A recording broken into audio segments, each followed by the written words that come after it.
Hello दोस्तों, नमस्कार। आज है 22 अप्रैल और हम 22 अप्रैल से बनने वाले करंट अफेयर के क्वेश्चनों पर डिस्कस करने वाले हैं। अगर आप हमारे चैनल पर नए हैं तो हमारे चैनल को सब्सक्राइब करें, वीडियो को लाइक करें, शेयर करें और कमेंट करें।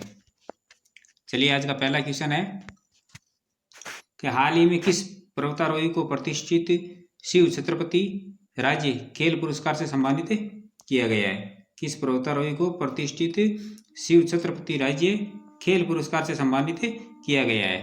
तो ये किया गया है कर्षणा ढोकले को। किसको किया गया है? कर्षणा ढोकले को। प्रसिद्ध पर्वतारोही कर्षणा ढोकले को महाराष्ट्र सरकार की ओर से वर्ष 2022-23 के लिए प्रतिष्ठित शिव छत्रपति राज्य खेल पुरस्कार से सम्मानित किया गया है। भूमि आधारित साहसिकी खेल क्षेत्र में ये सर्वोच्च राज्य स्तरीय मान्यता पुरस्कार है और ये पुरस्कार उन्हें शिव छत्रपति खेल परिसर बालेवाड़ी पुणे में मुख्यमंत्री देवेंद्र फडणवीस द्वारा प्रदान किया गया है। किस साल के लिए दिया गया? ये वर्ष 2022-23 के लिए।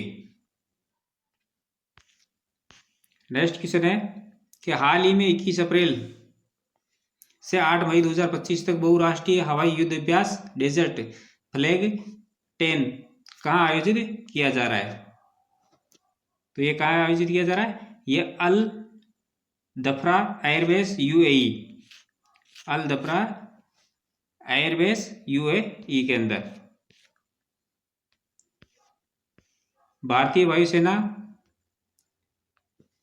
ने संयुक्त अरब अमीरात में के अल दफरा एयरबेस पर एक्सरसाइज डेजर्ट फ्लैग 10 में भाग लेने के लिए अपना दल तैनात किया है और ये रणनीतिक सहभागिता भारत की वैश्विक साझेदारों के साथ सैन्य सहयोग को सुदृढ़ करने और अंतर्राष्ट्रीय सहयोग के माध्यम से अपनी संचालन क्षमताओं को मजबूत करने की प्रतिबद्धता को दर्शाती है।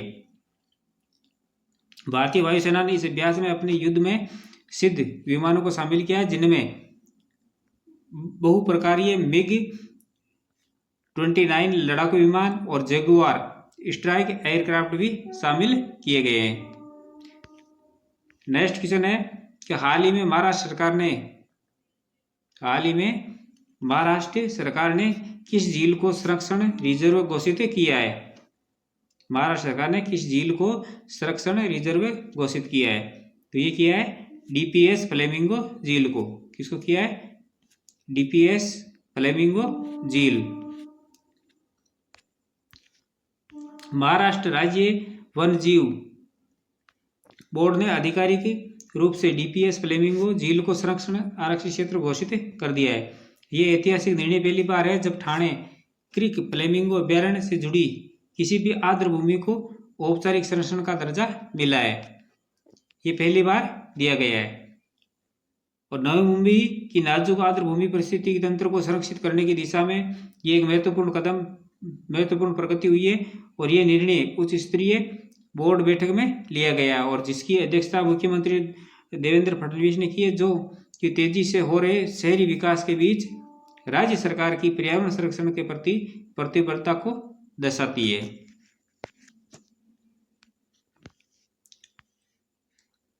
नेक्स्ट क्वेश्चन है कि हाल ही में किस राज्य की राजधानी दुनिया की पहली पूर्णतः नवीकरणीय ऊर्जा से चलने वाले शहर बन गई है? तो हाल ही में किस राज्य की राजधानी दुनिया की पहली पूर्णतः नवीकरणीय ऊर्जा से चलने वाली शहर बन गई है? तो ये बन गई है आंध्र प्रदेश की राजधानी अमरावती।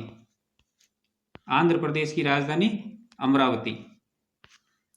सतत शहरी विकास की दिशा में एक ऐतिहासिक कदम उठाते हुए आंध्र प्रदेश की नियोजित राजधानी अमरावती दुनिया का पहला ऐसा शहर बनने की ओर अग्रसर है जो पूरी तरह से नवीकरणीय ऊर्जा से संचालित होगा। विजयवाड़ा और गंटूर के बीच स्थित अमरावती को एक आधुनिक पर्यावरण मित्र जनता की राजधानी के रूप में विकसित किया जा रहा है। ये नई राजधानी शहर कृष्णा नदी के तट पर फैले 217 वर्ग किलोमीटर क्षेत्र में विकसित किया जाएगा, जो कुल 8,352 वर्ग किलोमीटर क्षेत्र वाले आंध्र प्रदेश कैपिटल रीजन का हिस्सा होगा। और अमरावती के विकास की सबसे विशिष्ट बात यह है कि इसका 2700 मेगावाट बिजली उत्पादन लक्ष्य जो पूरी तरह से सौर ऊर्जा, पवन ऊर्जा और जल ऊर्जा स्रोतों से होगा। वर्तमान में इस कुल उत्पादन का कम से कम 30% हिस्सा सौर और पवन ऊर्जा से प्राप्त करने का लक्ष्य रखा गया है। और 2015 के अंदर भारत के प्रधानमंत्री ने दक्षिणी भारतीय राज्य आंध्र प्रदेश की राजधानी के रूप में अमरावती की आधारशिला रखी थी। कब रखी थी? 2015 के अंदर। नेक्स्ट क्वेश्चन है कि हाल ही में 20 अप्रैल को किस नेशनल पार्क से गांधी सागर अभ्यारण्य में 2 चीते स्थानांतरित किए गए हैं? हाल ही में 20 अप्रैल को किस नेशनल पार्क से गांधी सागर अभ्यारण्य में 2 चीते स्थानांतरित किए गए हैं? तो ये किए गए कुनो राष्ट्रीय उद्यान। कहां से? कुनो राष्ट्रीय उद्यान मध्य प्रदेश से। भारत द्वारा अफ्रीकी चीता को मध्य प्रदेश के कुनो नेशनल पार्क से फिर जंगल में बसाए जाने के 2 साल बाद एक महत्वपूर्ण उपलब्धि 20 अप्रैल 2025 को हासिल की, जब 2 वयस्क चीतों को गांधी सागर वन्य जीव अभ्यारण्य में स्थानांतरित किया गया है। कुनो राष्ट्रीय नेशनल पार्क से गांधी सागर वन्य जीव अभ्यारण्य के अंदर स्थानांतरित किए गए हैं। यह कदम चीता पुनर्वास परियोजना के विस्तार का प्रतीक है और मंदसौर जिले में स्थित GSWS को चीतों के लिए दूसरा घर बनाने की दिशा में एक बड़ा प्रयास है। स्थानांतरण का निर्णय और तैयारी 2 नर चीतों संभावित रूप से दक्षिण अफ्रीकी प्रभास और पावक को 20 अप्रैल 2025 को कुनो से गांधी सागर वन्य जीव अभ्यारण्य में स्थानांतरित किया गया है और यह निर्णय केंद्रीय पर्यावरण मंत्री भूपेंद्र यादव और मध्य प्रदेश के मुख्यमंत्री मोहन यादव की अध्यक्षता में आयोजित समीक्षा बैठक में लिया गया है। गांधी सागर अभ्यारण्य मंदसौर और नीमच जिलों में स्थित है। वर्तमान में कुनो राष्ट्रीय उद्यान में कुल 26 चीते हैं। कितने हैं? 26, जिनमें 17 जंगल में और 9 बाड़ों के अंदर है। चीतों का पुनर्वास सितंबर 2022 में नामीबिया से लाए गए 8 चीतों के साथ शुरू हुआ था। कब हुआ था? सितंबर 2022 के अंदर। वर्तमान में कुनो के अंदर 26 चीते हैं। कितने? 26, जिनमें से 17 को जंगल के अंदर रखा गया और 9 को बाड़ों के अंदर रखा गया है। नेक्स्ट क्वेश्चन है कि हाल ही में पीएम नरेंद्र मोदी ने 14 अप्रैल 2025 को किस पावर प्लांट की तीसरी इकाई की आधारशिला रखी है? हाल ही में पीएम नरेंद्र मोदी ने 14 अप्रैल 2025 को हरियाणा के किस पावर प्लांट की तीसरी इकाई की आधारशिला रखी है? तो ये रखी है Dinbandhu Chhoturam thermal power plant.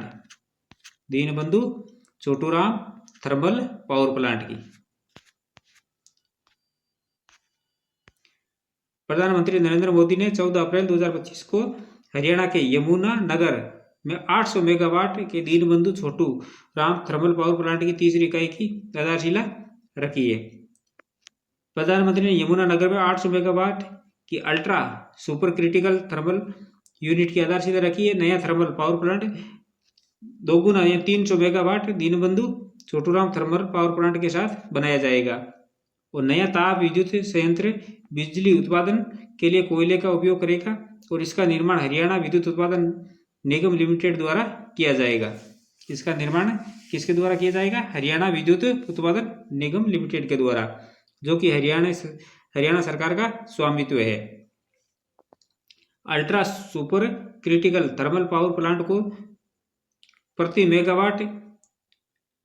Megawatt घंटा कम कोयले की आवश्यकता होती है और ये एक पारंपरिक थर्मल पावर प्लांट की तुलना में कम कार्बन उत्पन्न करता है और ये पारंपरिक विद्युत संयंत्र की तुलना में कम प्रदूषणकारी और अधिक कुशल भी है। नेक्स्ट क्वेश्चन है कि हाल ही में राष्ट्रीय सिविल सेवा दिवस कब मनाया गया? हाल ही में राष्ट्रीय सिविल सेवा दिवस कब मनाया गया? तो ये मनाया गया 21 अप्रैल को। कब मनाया गया? 21 अप्रैल को। 21 अप्रैल 1947 को भारत के पहले गृह मंत्री सरदार वल्लभ भाई पटेल ने नई दिल्ली स्थित मेटकॉप हाउस में भारतीय प्रशासनिक सेवा के पहले बैच को संबोधित किया था और अपने ऐतिहासिक भाषण में उन्होंने इन अधिकारियों को भारत की स्टील फ्रेम कहा था। क्या कहा था? भारत की स्टील फ्रेम, जो स्वतंत्र भारत में शासन व्यवस्था, एकता और अनुशासन बनाए रखने में उनकी महत्वपूर्ण भूमिका को दर्शाता है। इस उद्देश्य को मनाने के दिवस को मनाने के उद्देश्य यहाँ सिविल सेवकों की प्रतिबद्धता और उत्कृष्टता का सम्मान करना, अधिकारियों को नैतिक शासन की ओर प्रेरित करना, लोक प्रशासन में श्रेष्ठ व्यवस्थाओं को बढ़ावा देना और युवाओं को सिविल सेवा को एक सार्थक कैरियर के रूप में अपनाने हेतु प्रेरित करना। चार्ल्स कॉर्नवालिस, जिन्होंने 1786 से 1793 तक भारत के गवर्नर जनरल के रूप में कार्य किया, जो भारतीय सिविल सेवा के जनक माने जाते हैं।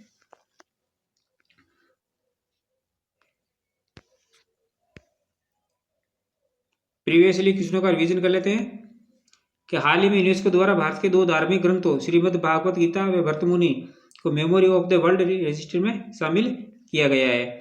और हाल ही में ब्रिक्स कृषि मंत्रियों की 15वीं बैठक ब्राजील में हो रही है। और हाल ही में टाइम मैगजीन में 100 भारतीय लोगों के नाम जारी किए हैं, जिसमें किसी भी भारतीय को शामिल नहीं किया गया है। और कैप्टन जगमोहन को Mazagaon docks ship builders limited के चेयरमैन और मैनेजिंग डायरेक्टर के रूप में नियुक्त किया गया है।